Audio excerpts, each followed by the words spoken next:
साथीहरू पसलमा बस्दा बस्दा दिक्क लागिसक्यो, भोकै मात्रै लाग्छ। तर मलाई याद आयो कि मेरो घरमा चाहिँ मेरो बुढोले यस्तो चिज पठाइदिनु भएको छ, आज घरकै अर्ग्यानिक चिज खाए बुढी भनेर पठाइदिनु भएको छ। म हेर्छु ल के रहेछ, हेर्छु है म के रहेछ।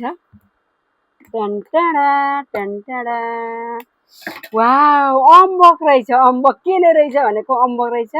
तपाईँलाई चाहिँ यो पेस्ट खोर्सानीको अकबरेको पेस्ट हालिदिइसक्नु भएको रहेछ। अब तपाईँलाई म यहाँ कागती, हेर्नु त कागती पनि मैले लिएर आएको छु। यो कागतीलाई सर्र यसरी निचोर्छु होइन।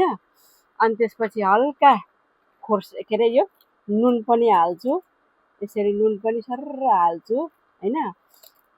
अलरेडी यहाँ चाहिँ अकबरेको खोर्सानी हालिसकेको छ, यसमा पनि म सर्र धनियाँ हाल्छु। अब मोल्छु, मेरो त मुखबाट पानी आइसक्यो भाइ। वाउ, यहाँ चाहिँ उयो रहेछ, अकबरेको पेस्ट यहाँ हेर्नु न, यो चाहिँ अकबरेको पेस्ट पनि रहेछ यहाँनिर।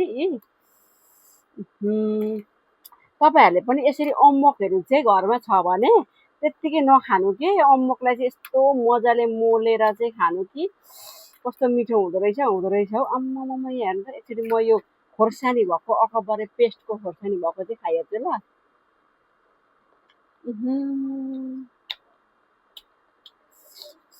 टेस्टी।